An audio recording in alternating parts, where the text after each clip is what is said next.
अजब कुमारी नाम की गोपी थी। ध्यान से सुनो, हमारे श्रीनाथ जी गिरिराज जी से वहां क्यों चले गए? गिरिराज जी में आप दर्शन करते हैं कि आज श्री गोवर्धन नाथ जी का ही दर्शन है गिरिराज जी में, पर गिरिराज जी का जो स्वरूप है, उर्द भुजा और कमर पर एक कटी, ये जो वहां प्रकट हुए श्रीनाथ जी, वो तो अब श्रीनाथ द्वारा में ही विराजते हैं। गिरिराज जी में तो फिर शिला का ही श्रृंगार किया जाता है, शिला को ही नेत्रादि पधरा करके उन्हीं के ही वस्त्रादि, कोई शिला नहीं है, साक्षात ठाकुर जी हैं, पर उन्हीं गिरिराज जी से जो मूल रूप गोवर्धन नाथ जी का प्रकट हुआ वो नाथ द्वारा में बैठे हैं। तो हमारे तो इष्ट वही हैं गिरिराज बाबा, उनको प्रणाम करने के लिए जाएंगे। अजब कुमारी नाम की एक गोपी थी, एक राजकन्या थी। उसने जब ठाकुर जी को देखा तो ठाकुर जी को देख करके उसका बहुत मन आ गया ठाकुर जी पे। ठाकुर जी के आगे चौसर का खेल खेलती थी। भैया बाबा ने धीरे धीरे बोल रहे हो, तो चौसर का खेल वो खेलती थी। सब लोग इधर देखो, इधर देखो, इधर देखो। ठाकुर जी को चौसर खिलाती थी, लेकिन वो इतनी निपुण थी चौसर खेलने में कि उससे कोई जीत नहीं सकता था। तो वो क्या करती थी, ठाकुर जी के मंदिर में बीच अंगना में बैठ के चौसर खोल के, और एक चाल तो अपनी चलती और दूसरी चाल ठाकुर जी के लिए चलती थी, ठाकुर जी के साथ खेलती थी। आप लोग भी खेला करो कभी कभी अपने ठाकुर जी के आगे कोई बढ़िया खेल जो ठाकुर जी खेल सकें, वो सामने पधरा करके एक चाल अपनी चलो और ईमानदारी से फिर दूसरी चाल ठाकुर जी की चलो। जब दीपावली आती है ना, तो दीपोत्सव पे हमारे लाल जी की हम लोग भी चौसर खेलते हैं। तो एक बालक सामने बैठेगा, एक हम इधर बैठेंगे, हम होते हैं ठाकुर जी की तरफ से और वो बालक होगा श्री जी की तरफ से, फिर दोनों खेलते हैं। और ये निश्चित ही होता है कि श्री जी ही जीतती हैं, जो श्री जी के पक्ष का होगा वही जीतेगा। और दाव पर ठाकुर जी लगाते हैं, दाव पर ठाकुर जी लगाते हैं अपनी पीली पीतांबरी, अपनी मुरली, अपना मुकुट, ये सब दाव पे लगाते हैं, श्री जी सब जीत जाती हैं। बड़ा आनंद आता है ठाकुर जी के उत्सवों में, लीला में। तो अजब कुमारी ठाकुर जी के साथ चौसर खेलती थी, उससे कोई जीत नहीं सकता था, लेकिन वो इतनी निपुण थी कि जैसे ही ठाकुर जी हारने वाले होते थे तो अंतिम चाल ऐसी चलती कि ठाकुर जी जीत जाते थे, वो हार जाती थी। तो ठाकुर जी उससे बड़े प्रसन्न हो गए, बोले कि बताओ ये मैं जानता हूं ये जानबूझ करके ऐसी चाल चलती है कि ये हार जाए मैं जीत जाऊं। लेकिन अजब कुमारी की इच्छा थी कि वो राजस्थान की रहने वाली है, उसके माता पिता इतना उसको, उसके पिताजी राजा हैं, वो उसको इतना जाने नहीं देते बार बार गोवर्धन। तो ठाकुर जी से प्रार्थना करती थी कि आप मेरे यहां चलो। लेकिन ठाकुर जी कैसे जाएं? तब एक दिन उसने चौसर का खेल खेला और आज वो ये सोच करके बैठी कि आज मैं ठाकुर जी को हरा ही दूंगी। सब मंदिर के वैष्णव जन खड़े होकर के देखते थे और सब कहते थे, बोले लाल जी जीतेंगे, ये तो हारेगी। लेकिन आज उसने ऐसा खेल खेला, ऐसा खेल खेला, ठाकुर जी सारे दाव हार गए, अंतिम दाव बचा था। आज वो ऐसे चौसर चल रही थी कि सारे दाव उसके पक्ष में आ रहे थे, ठाकुर जी हार रहे थे। महाराज उसके खेल के भाव से अंदर विराज रहे मंदिर में श्रीनाथ जी के मस्तक पर पसीना आने लगा कि ठाकुर जी बोले मैं हार रहा हूं आज। ठाकुर जी इतने व्याकुल हो गए कि व्याकुल होकर के उन्होंने अजब कुमारी से मनी मन कहा कि आज और जिता दे, तू जो कहेगी सो दूंगा। अजब कुमारी बोली मैं नहीं जिताऊंगी, रोज जिता देती हूं, आज तो आप हारोगे और पूरे विश्व को दिखागा कि आप मुझसे हार गए। ठाकुर जी मनी मन बोले उससे, देख अजब कुमारी तू हमसे प्रेम ना करे, तू मान जा, देख ले हमें मत हरावे, हमारी नाक ऊंची रहने दे, ये सब ब्रजवासी हमारी जय जयकार करें और कहीं तू हरा करके तू तो चली जाएगी अपने घर और ये सब पीछे तो मोह चढ़ावेंगे कि लाला तुम तो हार गए। अजब कुमारी बोली चाहे जो हो, आज तो आप हारोगे। ठाकुर जी बोली तू जो कहेगी सो करूंगा, लेकिन तुम वो जिता दे। अजब कुमारी बोली वचन दो, जो मांगूंगी सो दोगे। ठाकुर जी बोले देंगे, तू बस जिता दे। अजब कुमारी ने जिता दिया ठाकुर जी को, सब जगह जय जयकार हो गई, बोले हमारो लाला जीत गयो, गिरधर लाल की जय, गोवर्धन नाथ की जय। ठाकुर जी ने मनी मन अजब कुमारी से कही अब बता तो कहाँ चाहिए। अजब कुमारी बोली मेरे साथ अब राजस्थान चलो, वहीं विराजो, मेरे लिए विराजो। ठाकुर जी स्तब्ध हो गए, बोले मैं अपने प्राण से प्यारे ब्रज को छोड़ के कैसे जाऊं, इसी कलिकाल की घटना है। अजब कुमारी बोली मुझे ना पता, आपने मुझको वचन दियो है, अब चलो। अजब कुमारी के लिए हमारे श्री गोवर्धन नाथ जो कि श्री गिरिराज जी में प्रकट हुए, वे नाथ द्वारा विराज गए, मेवाड़ चले गए और वहीं विराजमान हो गए अजब कुमारी के लिए। तो हमारे ब्रज को लाला वहां बैठो है, उनसे हम प्रार्थना करने जाते हैं, उनसे हम मिलने जाते हैं, उनके सन्मुख दर्शन करने जाते हैं। तो इस बार का उत्सव उनके चरणों में आप सब लोग सादर आमंत्रित हैं। प्यारे ठाकुर जी का रुक्मणी जी के साथ में विवाह हुआ। आज का जो कथाक्रम है वो गृहस्थों के लिए ज्यादा है, तो जितने भी यहां गृहस्थी बैठे हैं, जिनके विवाह हो चुके हैं और जिनके होने वाले हैं, बहुत ध्यानपूर्वक सुनिएगा। भगवान का विवाह रुक्मणी जी के साथ में हुआ। रुक्मणी लक्ष्मी हैं। लक्ष्मी यानी कि हम आप सब लोग धन को लक्ष्मी मानते हैं, संपत्ति को लक्ष्मी मानते हैं। वास्तव में हमारी संपत्ति का उद्देश्य क्या होना चाहिए? वो हमारी कामनाओं की पूर्ति के लिए हो, हमारे परिवार की इच्छाओं की पूर्ति के लिए हो, लेकिन कुछ अंश हमारी संपत्ति का ठाकुर जी से विवाह के लिए रखा कीजिए। विवाह के लिए मतलब लक्ष्मी भगवान को ब्याहती है। अब ये कथा हुई, पंडाल फ्री में तो नहीं बना, धन लगा, यहां सारी व्यवस्थाओं में धन लगा। आज भंडारा होगा, बाहर भट्टी चल रही है, उसमें भी धन लगेगा। इतने सब लोग आए, लाइट की व्यवस्था हुई, लाइव टेलीकास्ट हुआ, माइक लगा, व्यास जी आए, ब्राह्मण आए, सब संगीतज्ञ आए, सबका आना जाना, सबका रुकना, सबको भोजन। इतने 7 दिनों में लक्ष्मी का व्यय खूब होता है, लेकिन वास्तव में ये लक्ष्मी व्यय नहीं है, ये हमारी लक्ष्मी का नारायण से विवाह है। जब हम किसी अनुष्ठान में, वैदिक क्रम में, किसी आध्यात्मिक क्रम में अपनी लक्ष्मी प्रदान करते हैं, तो अपनी लक्ष्मी को श्री ठाकुर जी से ब्याहते हैं। तो साल में 1 बार, साल में 2 बार, बहुत लक्ष्मी है तो 3-4 बार ठाकुर जी से उसका ब्याह कराया करो। कुछ ना कुछ वैदिक अनुष्ठान किया। आप वृंदावन जाते हैं ना, वह जाने में जो खर्चा होता है वह भी आपकी अंश लक्ष्मी का ठाकुर जी से ब्याह है। जब आप भगवत विमुख किसी कार्य में लक्ष्मी का व्यय करते हैं तो वो आपके लिए खर्चा हो रहा है, वो खर्चा आपके भोग में गिना जाता है। लेकिन जो खर्चा आप ठाकुर जी के संबंध में करते हैं, चाहे वो आप अपने दर्शन के लिए कर रहे हो, परिक्रमा के लिए कर रहे हो, दान के लिए कर रहे हो, पुण्य के लिए कर रहे हो, वो सारे खर्चे ठाकुर जी से लक्ष्मी के ब्याह के रूप में देखे जाते हैं। एक प्रकार से इस कथा के माध्यम से जितने लोगों ने यहां धन लगाया, उन सबकी लक्ष्मी भगवान से ब्याह ली और उन सबके दामाद बन गए ठाकुर जी। क्यों? उन सबकी लक्ष्मी को ठाकुर जी ने स्वीकार किया। रुक्मणी जी से भगवान का विवाह हुआ। लक्ष्मी की 3 गति होती हैं, उत्तम, मध्यम और अधम। लक्ष्मी का व्यय करने वाले उत्तम व्यक्ति का लक्षण है कि उत्तम व्यक्ति दान करता है, मध्यम व्यक्ति भोग करता है और अधम व्यक्ति नाश करता है, जबरदस्ती खर्च करता है अपने ऐशो आराम और भोग विलास में। उत्तम व्यक्ति कौन? जो अपने लिए कम खर्च करे, सबके लिए ज्यादा, इनकी सहायता हो जाए, गरीब कन्याओं का ब्याह हो जाए, इन लोगों की सहायता के लिए बालक विद्यालय में पढ़ लें, एक कथा हो जाए, नगर के सब लोगों को कथा सुनने को मिल जाए, सबको लेकर के हम हरिद्वार चले गए, गंगा स्नान करा लाए। इस प्रकार के दान पुण्य जो करता है वो उत्तम व्यक्ति। जो लक्ष्मी का व्यय अपने लिए कम, सबके लिए ज्यादा करे। मध्यम व्यक्ति कौन? जो सबके लिए कम व्यय करे, अपने लिए ज्यादा करे। दान करने की बात आवे तो 1 रुपया ही निकलता है, और जब भोग करने की बात आवे तो 100 रुपए निकलते हैं। इस प्रकार का व्यक्ति मध्यम व्यक्ति। और अधम व्यक्ति कौन है? बोले अधम व्यक्ति दान के नाम पे चिढ़ और जाता है, केवल अपने ही लिए, मैंने कमाया, मेरी लक्ष्मी, मेरा पैसा है, मेरे योग में रहेगा। इस प्रकार अपने भोग विलास और अपने सुख संपत्ति में ही केवल धन का व्यय करना, अन्य कहीं भी उसका सदमार्ग पर व्यय ना करने वाला व्यक्ति, ऐसा व्यक्ति का नाश होता है। उत्तम, मध्यम, अधम, दान, भोग, नाश। इसलिए साल भर के धन में से दशांश अलग रखा कीजिए, 10 अंश केवल, और वो सब जगह उसको व्यय कीजिए, लोगों की सहायता, परोपकार, सेवा आदि में। वो आपकी लक्ष्मी का ठाकुर जी से ब्याह है।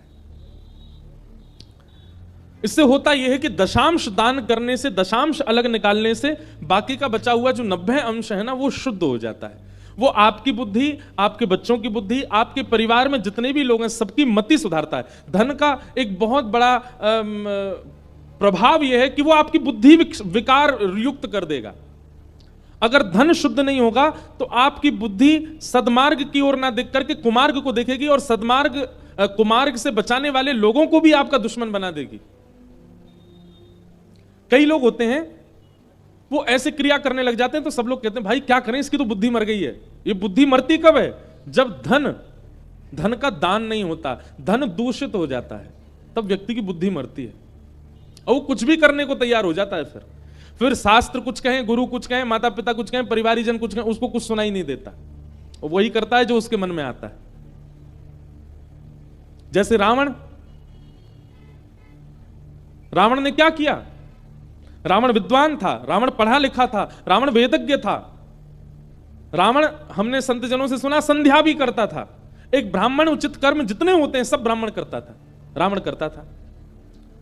पुलस्त ऋषि के खानदान, मतलब खानदान भी उसका राक्षसों वाला नहीं था, ऋषियों का खानदान था।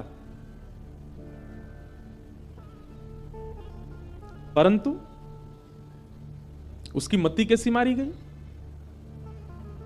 प्रभु श्री राम की अर्धांगिनी सीता जी जो कि साक्षात लक्ष्मी है, उनका हरण कर लिया और हरण करके स्वयं स्वामी बनने का प्रयास किया। उसको किसने नहीं समझाया? कुंभकर्ण तक समझाता है ऐसा मत करो, विभीषण ने समझाया ऐसा मत करो, पर उस समय कही गई सारी ज्ञान की बातें उसको बुरी लगती थी, उसको अच्छी नहीं लगती थी। एक बात याद रखिएगा, आपका भला कोई बोले और आपको वो उचित ना लगे तो निश्चित समझ जाना कि आपका धन जो है ना वो दूषित हो चुका है। उसी के प्रभाव से आपकी मति अपने भले की बातें स्वीकार नहीं कर रही है। व्यक्ति को कैसा होना चाहिए? हर दिन अपने बड़े जो लोगों से पूछे, मैं कुछ गलत तो नहीं कर रहा हूं ना, मेरा सब कार्य ठीक है ना, मेरी जो विचारधारा, मेरी जो भावना वो सब उचित है ना। भैया सत्संग इतनी आपको योग्यता दे देगा कि कौन आपके भले में बोल रहा है और कौन आपके भले में नहीं बोल रहा है, ये भी आपको पता चल जाता है। जैसे कई लोग ईर्ष्या में आकर के आपसे कुछ अनुचित बोले, तो आप सत्संगी होगे तो आपको पता चल जाएगा कि ये ईर्ष्या में बोल रहे हैं, ये भावना से नहीं बोल रहे। लेकिन सत्संग व्यक्ति को यह भी पता चल जाता है कि मेरे भलाई के लिए कौन क्या कह रहा है, और उसका स्वभाव यही बन जाता है, वो सबसे यही पूछता है मैं जो कर रहा हूं ठीक है ना, मेरा जीवन ठीक चल रहा है ना, कोई दिक्कत तो नहीं हो तो आप आज्ञा करें। जिसका धन शुद्ध है उसकी विचारधाराएं ऐसी होती हैं, और जिसका धन शुद्ध नहीं है उसको चाहे कितना ज्ञान दे दें, कितना रोक लें, टोक लें, समझा दें, वो फिर भी नहीं मानेगा। ऐसा व्यक्ति यदि आपके परिवार में है ना, जो बार बार समझाने पर भी नहीं समझता है, गलत मार्ग का त्याग नहीं करता, उसके द्वारा कमाए गए धन में से दशांश वो ना करे, आप दान करो और कुछ दिन करने का प्रयास करो, उसी से ही उसकी बुद्धि शुद्ध हो जाएगी।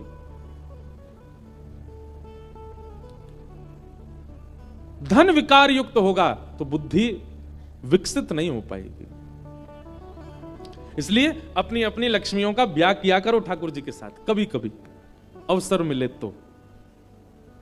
भगवान का रुक्मणी जी से ब्याह हुआ, दूसरा विवाह भगवान का हुआ जाम्बती के साथ। अब यह विवाह कैसे हुआ?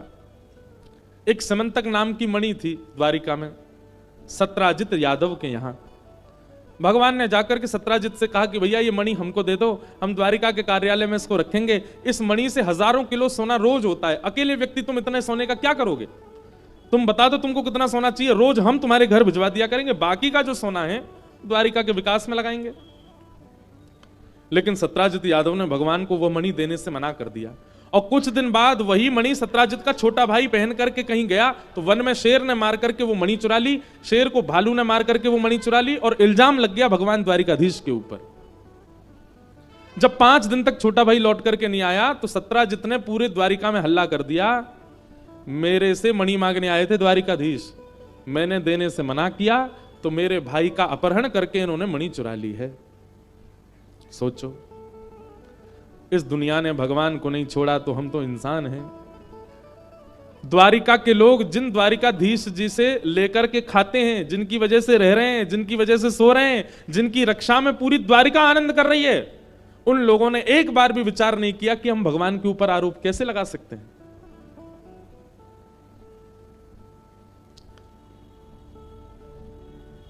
संसार की वास्तविकता बताते हैं भगवान अपने गृहस्था। एक प्रकार एक बात तो है, हमको तो अनुभव नहीं, पर यहां जितने ब्याह किए हुए लोग बैठे हैं सबको अनुभव होगा कि ब्याह के उपरांत जीवन ऐसे पलट जाता है जैसे सिक्के का दूसरा पहलू। आप जैसे पूर्व में थे, जैसे पहले सब व्यवस्थाएं थी, जैसे पहले सारी आपकी अवस्था थी, वैसी बिल्कुल नहीं रहती। हमें तो अनुभव नहीं हुआ, पर ठाकुर जी की लीला दसम स्कंद के रुक्मणी विवाह के उपरांत की लीला देखें तो बिल्कुल परिवर्तित हो जाती है। विवाह के बाद एक अलग ही जीवन ठाकुर जी का देखने को मिलता है। द्वारिका के लोगों ने भगवान पर आरोप लगा दिया।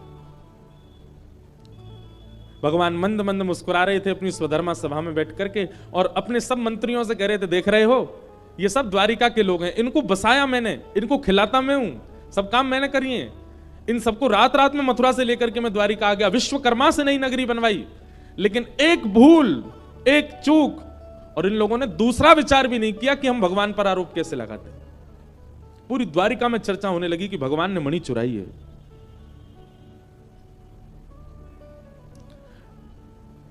मंत्री सब बोले, भगवान अब क्या करना है? तो देखिए ठाकुर जी कितना अच्छा सूत्र देते हैं कि यदि किसी व्यक्ति का अपराध नहीं है तो उस व्यक्ति को दो काम करने चाहिए। क्या? एक तो मुख बंद रखो और दूसरे हाथ पैर ज्यादा मत मारो, जितना हो सके शांति में बैठ जाओ, क्योंकि सत्य का स्वभाव है वो एक दिन अपने आप प्रकट होगा। भगवान बोले मुझे सफाई नहीं देनी किसी।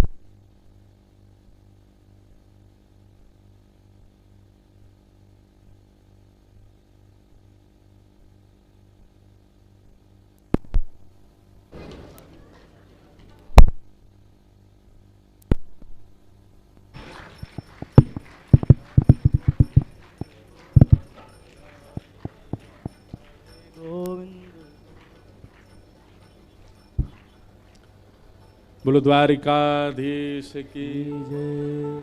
ठाकुर जी आ गए कथा में। आज विश्राम दिवस है ना, तो इसलिए ठाकुर जी कथा को विदा करने आए हैं। तो ठाकुर जी ने किसी को सफाई नहीं दी कि भाई हमने ऐसा कुछ नहीं किया है, बल्कि ठाकुर जी अपनी सेना के साथ निकले। बोले ढूंढ के तो आए, ये मणि गई कहां? पता लगवाया भगवान ने कि भैया प्रसेन कुछ दिन पहन करके मणि और वन की ओर गया था। तो भगवान ने पूरे वन को चेक करवाया। ढूंढते ढूंढते तभी क्या मिला कि प्रसेन एक जगह मरा पड़ा है और वहां शेर के पंजों के निशान थे। शेर की पगडंडियों के पीछे पीछे गए तो आगे शेर भी मरा पड़ा था। भालू के पगडंडियों के निशान के पीछे पीछे गए तो एक गुफा में प्रवेश कर गए। वहां भगवान ने मणि देखी, मणि जैसी उठाई, एक भालू के साथ 18 दिन तक ठाकुर जी का युद्ध हुआ। 18 दिन बाद वो भालू जब हार गया तो ठाकुर जी के चरणों में प्रणाम करके उसने कहा, भगवान मुझे मत मारो, मैं आपका परम प्रिय जामवंत हूं। भगवान ने उसको हृदय से लगाया। बोले जामवंत जी बड़ी कृपा, आपके दर्शन हुए। ठाकुर जी ने पूरी योजना बताई, इस मणि की वजह से हमको हमारे ऊपर आरोप लगा है। जामवंत जी महाराज ने मणि भगवान को दे दी और चरणों में प्रणाम करते हुए निवेदन किया, नाथ जब मणि ले ही रहे हो तो साथ में मेरी कन्या भी ले लीजिए। दहेज तो ले ही लिया, कन्या भी ले लो। और अपनी पुत्री जामवती का हाथ भगवान के हाथ में देके कन्यादान किया। भगवान का दूसरा विवाह श्री जामवती के साथ हुआ। ठाकुर जी कोई स्त्री विशेष से ब्याह नहीं करते। ऐसा कहीं कहीं वर्णन भी आता है। कुछ संतजन कहते हैं कि जामवती जी जो हैं वो रीछ के भांति रूप में ही हैं, भगवान ने उनसे ब्याह किया। रूप, यौवन, संपत्ति, इनसे ठाकुर जी को आप कभी प्रभावित नहीं कर सकते। ये बात सदैव याद रखिएगा। रूप, यौवन, संपत्ति संसार के लोभ के लिए है, ठाकुर जी के प्रसन्नता के लिए नहीं है। भगवान ने जामवती के साथ में विवाह किया। द्वारिका में आकर के भगवान ने मणि पूरी द्वारिका को दिखाई। जामवती जी और जामवंत जी ने गवाही दी कि भाई ऐसे ऐसे हमको तो शेर से मिली और शेर को प्रसेन से मिली थी, भगवान ने इसमें कुछ नहीं किया है। तब सब द्वारिका के लोगों ने ठाकुर जी से क्षमा मांगी कि हमने आपके ऊपर आरोप लगाया, हमें क्षमा करो। भगवान बोले ये संसार का धर्म है। बंधुओं, विष और अमृत क्या है? सम्मान अमृत है और अपमान विष है। और समुद्र मंथन जब होता है, पृथ्वी का मंथन जब होता है, तो पृथ्वी के मंथन में दोनों निकलते हैं, विष और अमृत दोनों। तो अमृत क्या है? सम्मान, और विष क्या है? अपमान। पर हमारी भावना ऐसी, हम सब अमृत ही पीना चाहते हैं, हम सबको सम्मान ही चाहिए। पर मैं कथा में कहा करता हूं, जो विष पीता है, जो अपमान सहता है, अमृत पीने वाले तो देव कहलाते हैं, पर विष पीने वाले महादेव कहलाते हैं। वो देवों के भी देव कहलाते हैं। जो अपमान सहना सीख जाए, माता पिता की मार जिस बालक ने खाई है वही बालक बनेगा जीवन में कुछ। गुरुजनों से डांट जिसने खाई है वही बालक बनेगा जीवन में कुछ। जिस पत्नी की डांट पति ने खाई है वही बनता है जीवन में कुछ। ये डांट जीवन में बहुत आवश्यक है। और क्षमा कीजिएगा, डांट विमुक्त व्यक्ति जो होता है उसकी ज्यादा पूछ नहीं होती फिर संसार में। जिसने कभी डांट ही नहीं खाई उसको कोई डांटने वाला ही नहीं है, उसको कोई समझाने वाला ही नहीं है, उसको कोई संभालने वाला ही नहीं है। इसलिए एक व्यक्ति आपके जीवन में ऐसा होना चाहिए जो आपको रोके, टोके, डांटे, अब यहीं तक रहे, मारे पीटे ना, बस डांटने तक ही रहे। हाँ, जिसका इतना भय आपके जीवन में कि उसकी आंखें देख के आप घबरा जाओ, ऐसा व्यक्ति सबके जीवन में होना चाहिए।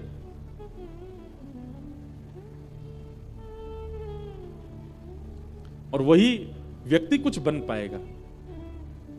तो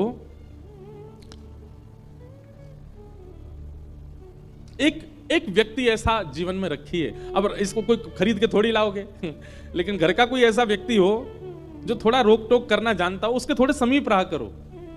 गोस्वामी तुलसीदास जी कहते हैं, निंदक नियर ही राखी, निंदकों के थोड़ा समीप रहो।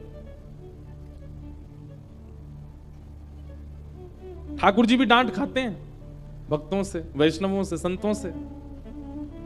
वे भी सदा पूजने में आनंदित नहीं होते, वे भी डांट खाते हैं कभी कभी। एक दक्षिण भारत में अनंताचार्य नाम के एक वैष्णव थे। तो वे श्री तिरुपति बालाजी दर्शन करने गए। हमारे इष्ट हैं श्री तिरुपति बालाजी, लेकिन हम ब्रजवासी हैं इसलिए हमारे इष्ट हैं श्री गोवर्धननाथ। पर हमारी दीक्षा रामानुज परंपरा में, इसलिए हमारे इष्ट देव श्रीमन नारायण हैं। पूरी कथा हमारी नारायण भगवान ही बैठ के सुनते हैं सामने। आप लोगों को पता नहीं दिखते कि नहीं, भागवत जी के ऊपर ही बैठे हैं, बिल्कुल शंख चक्र गदा पद्म लेकर के हाथ में। नारायण परमात्मा हमारे दीक्षा के इष्ट हैं, रामानुज परंपरा के इष्ट हैं। तो नारायण भगवान ही तिरुपति बालाजी के रूप में बैठे हैं तिरुमला में। इस कथा के पहले दिन ही पता नहीं कोई बालक तिरुपति जी का प्रसाद लेके आया यहां पर बिसौली में। कुछ दिन पहले कुछ विवाद भी हुए थे, वहां के प्रसाद में कुछ ऐसी वस्तुएं मिलाई गई, उसके प्रति भी ये दर्शन हो रहे हैं। ये हमारे नारायण भगवान है। ये पूरी कथा श्रवण करते हैं व्यास मंच के ऊपर विराज के, भागवत जी के ऊपर ही बैठते हैं छोटे से। और हमें ऐसा लगता है हमारे अंदर जो भी भावना आती, ये जब व्यास मंच पे हम बैठते हैं ना, तो चौकी, भागवत जी और फिर नारायण, ये बिल्कुल हमारे हृदय के सामने ही है। तो जब ये कुछ भावना प्रकट करते हैं हृदय में, तभी मुख से निकलती है, ऐसी भावना मन में आती है। तो श्री तिरुपति बालाजी में एक बार श्री अनंताचार्य जी पहुंचे बहुत वर्ष पहले। तो उन्होंने जाकर के देखा, बालाजी का जब दर्शन किया, तो दर्शन करने के बाद उनके मन में आया कि पहाड़ पर इतने सुंदर ठाकुर जी विराज रहे हैं पहाड़ के ऊपर। जब बहुत गर्मी पड़ती होगी तो श्री ठाकुर जी को बहुत श्रम होता होगा, क्योंकि पहाड़ गर्मियों में गर्म हो जाते हैं। तो उन्होंने मन में विचार किया कि अगर एक सरोवर यहां मैं बनवा दूं। कोई धन नहीं था उनके पास में, लेकिन वो था कि मैं खुद परिश्रम करके खोद खोद के एक सरोवर बना दूं। वर्षा होगी, खूब पानी भर जाएगा, तो ठाकुर जी जल क्रीड़ा कर लेंगे, थोड़ा जल समीप होगा तो उससे ठाकुर जी को ज्यादा श्रम नहीं होगा। तो श्री अनंताचार्य, ये एक वैष्णव का स्वभाव है। हम लोग कैसे पता है, बिहारी जी गए, दर्शन किए, बिहारी जी दिख गए, चलो वापस भाग के बसौली। हम तो ऐसे हैं। वास्तविक वैष्णव कौन? वृंदावन गए, बिहारी जी का दर्शन करके उसने यह विचार किया कि ठाकुर जी को कहीं ऐसा कोई कष्ट तो नहीं, वृंदावन में लोग बाग आते हैं, गंदगी कर जाते हैं, कहीं इससे ठाकुर जी को पीड़ा तो नहीं होती होगी। हमें बहुत होती है। श्री यमुना जी, जिसमें ठाकुर जी नित्य किलोल करते हैं, आज उस यमुना जी का जलपान तक नहीं कर सकते हम। ऐसी भावना जिसके चित्त में प्रकट होती हो कि मैं धाम के लिए कुछ कर जाऊं, मैं ठाकुर जी के सुख के लिए कुछ करके जाऊं। उनको तो सब कुछ है, पर फिर भी मेरे मन की भावना कि मैं कुछ ठाकुर जी के लिए करूं। ये फूल बंगला आज एक अलग भावना से बनवाते हैं लोग वृंदावन में। ये किस लिए किए जाते थे कि बहुत गर्मी होती है तो भैया खूब सारे मोंगरा के खूब सारे चमेली के पुष्प इकट्ठे करके हम ठाकुर जी का बंगला बनवाएं, ठाकुर जी को ठंडक रहे। पर अब लोग बंगला इसलिए बनवाते हैं बिहारी जी के बिल्कुल नीचे पोस्टर पर अपना नाम लिखवा सकें, दुनिया को दिखे हमने बंगला बनवाया। तो क्रियाएं ठाकुर जी के सुख के लिए की जाती हैं। तो अनंताचार्य जी ने मन में विचार किया कि मैं एक सरोवर का निर्माण यदि तिरुपति बालाजी ऊपर पर्वत पर कर दूं तो ठाकुर जी को सुख रहेगा। उस समय इतना वैभव नहीं था, तो अनंताचार्य जी, उनकी पत्नी वो सगर्भा थी, उनके गर्भ में कुछ महीने का बालक था, वो भी साथ में थी। तो उन्होंने अपनी पत्नी से कहा, देखो हम ठाकुर जी के लिए एक सरोवर बनाएंगे, गड्ढा खोदेंगे, यहाँ पे वर्षा होगी तो बढ़िया जल भर जाएगा, ठाकुर जी को सुख मिलेगा। अब हम अकेले हैं, हमारे साथ कोई तो नहीं, तुमको थोड़ी सी हमारे साथ परिश्रम करना पड़ेगा। पत्नी बोली, क्या करना है? बोले, हम पत्थर काटेंगे, गड्ढा करेंगे, उसको एक परात में भरेंगे, तुम उसको उठा करके दूर पटक के आया करना, दूर जब एक स्थान है वहां फेंक दिया करना। पत्नी बेचारी गर्भवती थी, लेकिन पति के साथ उसने कोई मना नहीं किया, वो ठीक है मैं करूंगी। लेकिन हमारे ठाकुर जी को बड़ी दया आ गई, बोले बताओ ये मेरे लिए इतना विचार कर रहे हैं, और इनकी पत्नी सगर्भा को तो आराम करना चाहिए, वो उठा करके सामग्री फेंकेगी। अनंताचार्य जी भरते और पत्नी को देते, पत्नी बेचारी सिर पर रख करके जाती थोड़ी दूर। 1-2 दिन निकल गए, ठाकुर जी से सहन नहीं हुआ। 1-2 दिन नहीं निकले थे तो 1-2 बार ही वो गई थी, ठाकुर जी से नहीं हुआ। ठाकुर जी तुरंत एक नन्हे से बालक का रूप, सांवरा सलोना स्वरूप बना लिया ठाकुर जी ने, और ठाकुर जी आते और वो मैया जैसे उठा के नेक दूर आती तुरंत आते और ठाकुर जी इशारे से करते, लाओ हमको दो। तो बेचारी वो गर्भवती थी, थोड़ी थक तो जाती थी, अच्छा तुम मेरी सहायता कराओगे, लो एक हाथ से तुम पकड़ो, एक हाथ से मैं पकड़ूं। तो जैसे ही वो नीचे करते ठाकुर जी छीन के भागते और लेके जाते और दूर पटक के तुरंत आते और परात खाली दे देते, ले जाओ। तो उनको लगा बेचारा छोटा सा बालक है, बड़ी सहायता कर रहा है मेरी। अब अनंताचार्य जी ने विचार किया, मैं खोद करके इसको देता हूं और इतनी दूर पटकने के लिए कहा गया, ये तो बड़ी, मैं दूसरा खुदाई नहीं कर पाता, इतनी जल्दी तो ये आ जाती है। पसीना पसीना हो गया अनंताचार्य जी। थोड़ी देर बाद बोले, देवी एक बात बताओ, तुम ये कहां पटक के आती हो सारा? बोले, आपने जहां बताया वहीं। वो तुम इतनी जल्दी दौड़ के चली जाती हो, फिर आ भी जाती हो वापस? तब उसने कहा, बोले नहीं देखो मैं आपसे क्या छुपाऊं, मैं तो उठा के यहां तक ही जाती हूं, वहां एक नन्हा सा बालक है, सांवरा सलोना सा, वो आकर के मुझसे पूरी परात लेके भाग जाता है, वो डाल के तुरंत लाके दे देता है। तो अनंताचार्य जी बोले, कौन बालक है? बोले, आप 2 परात में दिखाऊं। परात में भर के जैसे ही लेकर के गए तो कोई और नहीं, साक्षात श्री तिरुपति बालाजी बालक के रूप में खड़े थे। अनंताचार्य जी बोले, ठाकुर जी आप राजा हो, आप धिराजा हो, आप सर्वगुण संपन्न हो, आप पूरे विश्व के नाथ हो, लेकिन ये सेवा का सौभाग्य तो हमारा है, ये हमारे पास ही रहने दीजिए, ये हमसे छीनिए मत नाथ। आपकी सेवा करना हमारा धर्म है, हमारा सौभाग्य है, कम से कम ये तो हमको प्रेम से करने दो, आप इसमें भी आकर के जो है हमारी सेवा की चोरी कर रहे हो। ठाकुर जी बोले, नहीं हमसे देखा नहीं जा रहा है, आप लोग इतना श्रम कर रहे हो, और ये तो सगर्भा हैं, उठा के लेके जाती है, हमसे देखा नहीं जाता, हम नहीं कर रहे, हम खुद ही करेंगे। तो कहते हैं श्री अनंताचार्य जी लकुट लेकर के ठाकुर जी को डराते हुए पीछे भागे, बोले मंदिर में चले जाओ, चुपचाप निकल के मत आना बाहर, सेवा का सौभाग्य हमारा है, हमें चुपचाप करने दो। तो ठाकुर जी उनके डर के मारे चुपचाप मंदिर में जाके विराजमान हो गए, बाहर निकल के नहीं आए। बोले भैया इतना डरा रहे हैं, लेकिन ठाकुर जी ने मन में विचार किया, बोले भैया हमसे देखा नहीं जा रहा है, वो उनकी पत्नी सगर्भा है। तो ठाकुर जी ने तुरंत नगर के राजा को स्वप्न दिया, और स्वप्न देकर के कहा, अपनी पूरी सेना लेकर के आओ और बड़े बड़े उद्योगपतियों को लेकर के आओ, और यहां पर अनंताचार्य जी एक सरोवर का निर्माण कर रहे हैं, उनका हाथ बटा करके शीघ्र सरोवर बनवाओ। आज भी वो सरोवर वहां तिरुपति में विराजमान है। उस सरोवर की खास बात ये कि वो सूर्य उदय पर खोदना प्रारंभ हुआ और सूर्यास्त तक बनकर के तैयार हो गया था, इतनी सेना लगी उसमें। तो ठाकुर जी भी डरते हैं अपने वैष्णवों से, और ये भय एक भय अच्छा वाला भय, जिसके कारण आप संभल के रहते हो, ऐसा जीवन में एक होना चाहिए। और कोई ऐसा परिवार में नहीं दिखता तो फिर ठाकुर जी से थोड़ा तो भय रखो। मैं गलत करूंगा, गलत खाऊंगा, गलत बोलूंगा तो ठाकुर जी नाराज हो जाएंगे, इतना ही भय रखो। बिना भय के जीवन नहीं होना, भय सूक्ष्म रूप में जीवन में होना चाहिए। हाँ, जीवन के आर्तों से, जीवन के विषादों से निर्भीक रहो, लेकिन जीवन में संभलने के लिए एक भय तो होना चाहिए, अच्छा वाला भय। तो भगवान का विवाह जाम्बती के साथ हुआ, तीसरा विवाह सत्राजित यादव की पुत्री सत्यभामा के साथ हुआ, और चौथा विवाह हमारी ब्रजमंडल की रस रानी श्री यमुना जी के साथ में। हो मीठे रस से भरोड़ी महारानी लागे, महारानी लागे, मुहे प्यारो प्यारो यमुना जीरो पानी लागे।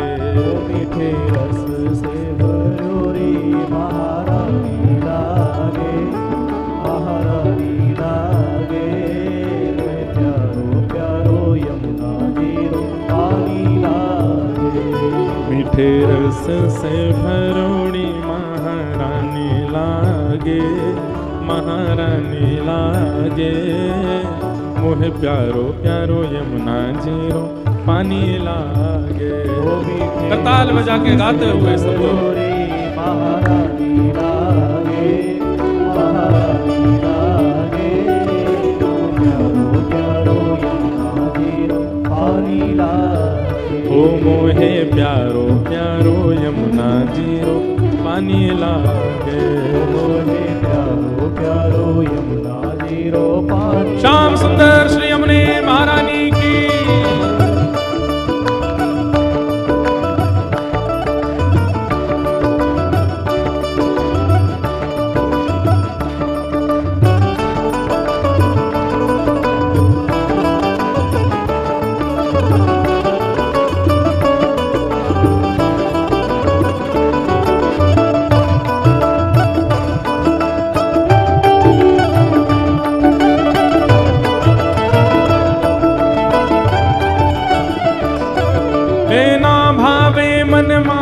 मिश्री अब न कोई मिठाई, मन माखन मिश्री अब न कोई मिठाई।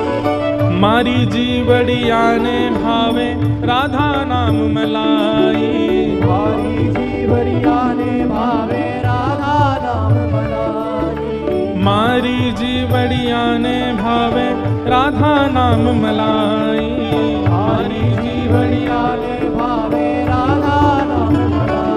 राधा नाम में सफल जिंदगानी लागे, जिंदगानी लागे, मोहे प्यारो प्यारो यमुना जीरो पानी लागे। राधा नाम में सफल जिंदगानी लागे, जिंदगानी लागे, मोहे प्यारो प्यारो यमुना जीरो पानी लागे। हो मीठे रस से महारानी लागे, महारानी लागे, मोहे प्यारो प्यारो यमुना जीरो पानी लागे।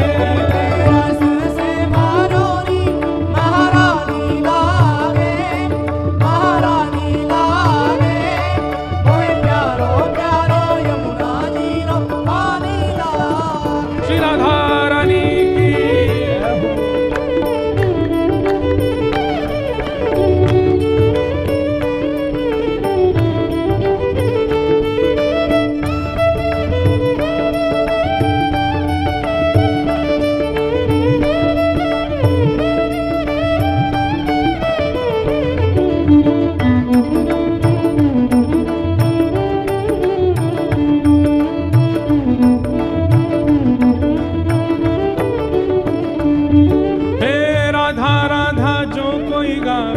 जो नर आठों याम, राधा राधा जो कोई गावे, जो नर आठों याम। तिनकी बाधा दूर करे श्री राधा राधा नाम, तिनकी बाधा दूर करे श्री राधा राधा नाम। हाँ, तिनकी बाधा दूर करे श्री राधा राधा नाम, तिनकी बाधा दूर करे श्री राधा राधा नाम। वे वृषभानु की ललिता गुणधानी लागे, गुणधानी लागे, मोहे प्यारो प्यारो यमुना जीरो पानी लागे।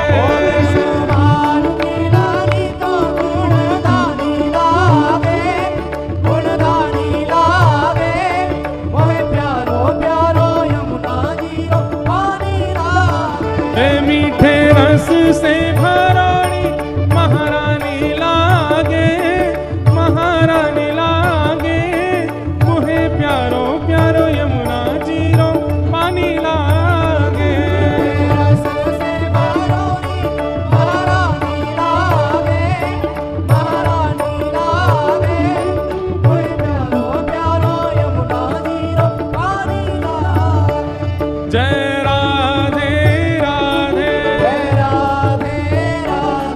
जय राधे राधे जय राधे राधे वृषभानु दुलारी राधे राधे श्री कृष्ण बिहारी राधे राधे बरसाने वारी राधे राधे हरिदास दुलारी राधे राधे जय राधे राधे जय राधे राधे श्री राधे राधे राधे राधे जय राधे राधे जय राधे राधे श्री राधे राधे राधे राधे हरिवंश पियारी राधे राधे वृषभानु दुलारी राधे राधे कीरत सुत प्यारी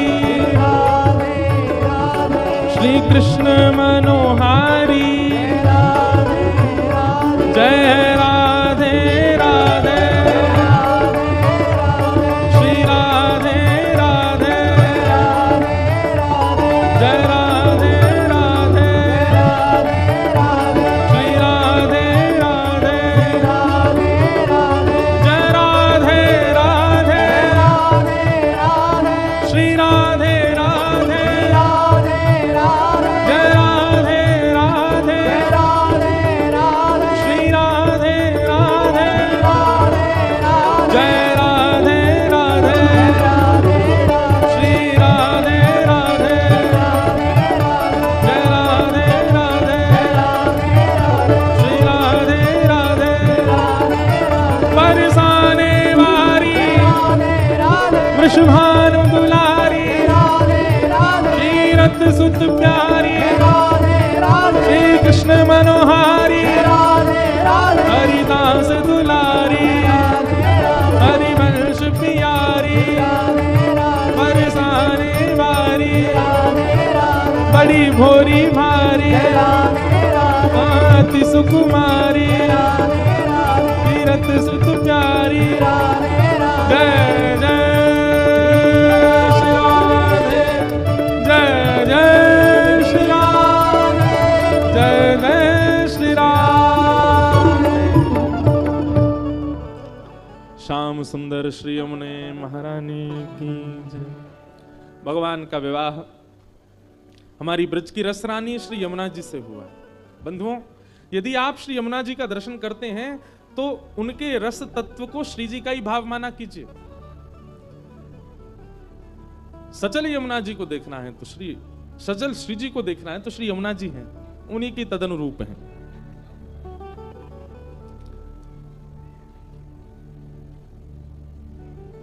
इस प्रकार भगवान के अष्ट मुख्य ब्याह हुए और भौमासुर नाम का एक राजा था, उसके यहाँ पर 16,000 राजकुमारियां बंदी थीं। भगवान ने उनको मुक्त किया। सबने भगवान से प्रार्थना की कि नाथ आप हमें पति रूप में प्राप्त हो जाओ, भूयात पतिर में मह्यम।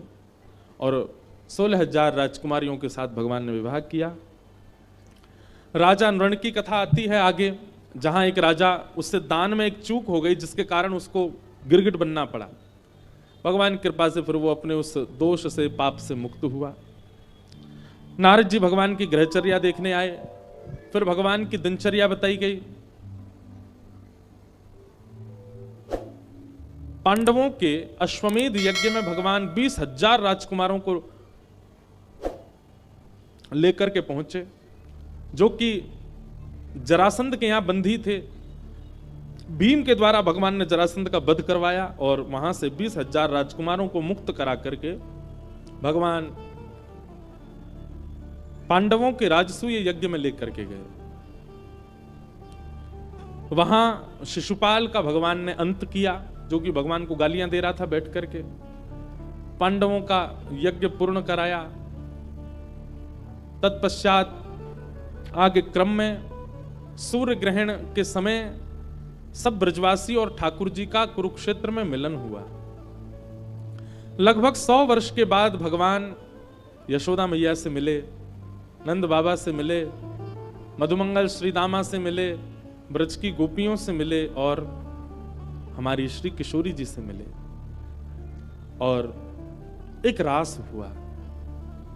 बहुत अच्छा प्रसंग है, ब्रज द्वारिका मिलन महोत्सव। इस बार, अगली बार तो नाथद्वारा में है उत्सव, मतलब 2025 में।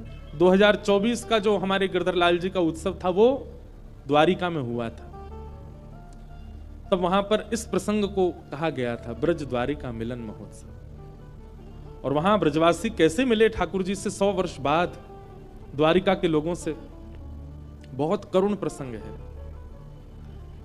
किस प्रकार द्वारिकाधीश 100 वर्ष बाद यशोदा मैया को देख करके उनकी गोद में लेट गए और यशोदा मैया से कहने लगे, मैया मोकू अपनो दूध पिवा। 16,000 ब्याह हो चुके हैं ठाकुर जी के।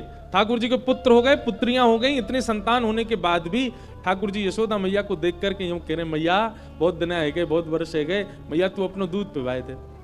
और भरी सभा में समस्त पटरानियों के मध्य यशोदा मैया इतनी वृद्धावस्था में लाल जी को अपने पयोधर का दुग्ध पान कराती। बहुत इतना करुण प्रसंग है ब्रज द्वारिका मिलन महोत्सव।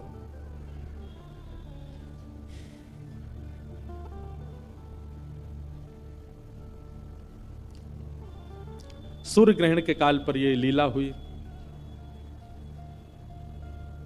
ब्रजवासी सब वापस लौट गए, द्वारिका के लोग द्वारिका आ गए। और अब कथा आती है भगवान के परम सखा श्री सुदामा जी महाराज। बंधुओं, श्री शुकाचार्य जी महाराज ने 3 गुण बताए हैं सुदामा जी के। सुदामा जी की कथा लगभग सबको पता है, परंतु ठाकुर जी के सखा हैं सुदामा, मित्र नहीं है। मित्र और सखा में अंतर होता है। मित्र कौन? आप श्रेष्ठ हो तो आपके संग खड़ा है, लेकिन आपके साथ कोई घटना हो जाए, आपके साथ कोई ऐसा कुछ हो जाए कि अब आप श्रेष्ठ नहीं हो, तो वो आपका त्याग करने की पूरी योग्यता रखता है, उसको मित्र कहते हैं। केवल भलाई में साथ रहे, बुराई में साथ छोड़ दे, आपसे पूछे भी ना कहां हो, कैसे हो, क्या है, उसको मित्र कहते हैं। लेकिन आपकी हर स्थिति में आपके संग रहता है छाया की तरह, उसको सखा कहते हैं। शुकाचार्य जी कहते हैं, कृष्णस्यासीत् सखा कश्चित् ब्राह्मणो ब्रह्मवित्तमः विरक्त इंद्रियार्थेषु प्रशांतात्मा जितेंद्रिय। भगवान श्री कृष्ण के सखा हैं। एक बात बहुत ध्यान से सुनिए सब लोग, इधर देखो।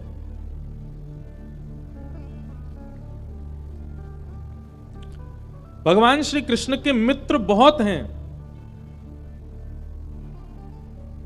लेकिन मथुरा आगमन के बाद द्वारिका लीला तक भगवान के 3 ही सखा बने हैं। बस 3 ही सखा हैं ठाकुर जी के। ब्रज वृंदावन की बात अलग है। ब्रज वृंदावन वाले मधुमंगल, श्रीदामा, तनसुका, मनसुका, धनसुका, सुबल, तोष आदि, ये सब भगवान के ये सखा नहीं है, ये तो प्राण हैं ठाकुर जी के। ब्रज के जो हैं ये सखा नहीं है। सखा तो 3 ही है भगवान के। कौन? उद्धव, अर्जुन और श्री सुदामा जी। ये 3 ही सखा हैं ठाकुर जी के। मानो श्री कृष्ण ने एक संदेश और दिया है कि जितने कम हो सके उतने कम सखा बनाइए। बनाइए गिने चुने अच्छे, पर कम बनाओ। जिन लोगों के बहुत ज्यादा सखा होते हैं ना, दुख भी उन लोगों को बहुत ज्यादा होता है। आज एक सखा के घर में, अब मान लीजिए आपके 100 सखा हैं, 100 सखा तो हो ही नहीं सकते, मित्र होंगे। 100 मित्र हैं आपके। आज किसी के घर में कुछ हो गया, उसके लिए आपको दुखी होना पड़ेगा। कल किसी घर में कुछ हो गया, फिर उसके लिए दुखी होना पड़ेगा। और एक दिन तो ऐसा भी आ सकता है, एक सखा के घर में दुख, एक के घर में खुशी, दोनों में आपको जाना पड़ेगा। और फिर भैया संसार में संबंध, सबसे कठिन संबंध 2 हैं। एक तो मित्र का और एक गुरु का। ये 2 ही अच्छे से मिल नहीं पाते। ना तो श्रेष्ठ गुरु जीवन को मिल पाते हैं और ना ही श्रेष्ठ सखा मिल पाता। इसलिए इन दोनों में बहुत विचार करना चाहिए। और अब के युग में कह दें तो तीसरा पत्नी भी, और पत्नी के लिए पति भी, ये संबंध भी, वैवाहिक संबंध, ये भी बहुत सोच विचार के बनाने चाहिए। रुकते ही नहीं, टिकते ही नहीं आजकल संबंध, नष्ट हो जाते हैं, टूट जाते हैं। और हमारी पीढ़ी के लोग जो हमारी पीढ़ी में अब आ रहे हैं, इन लोगों के लिए तो बहुत सरल हो गया है संबंध तोड़ना। एक बात सदैव याद रखिएगा, संबंध की नींव होती है निभाना। यदि कोई व्यक्ति निभाने के लिए तैयार हो तो ही उसका संबंध चलेगा, नहीं तो नहीं चल सकता। हर व्यक्ति नया होता है, हर व्यक्ति के गुण स्वभाव नए होते हैं। विवाह से पहले वो अच्छा लगता है, पर अत्यंत सामीप्य होने के बाद में फिर उसके वो गुण हमको अवगुण लगने लगते हैं और फिर उन्हीं के कारण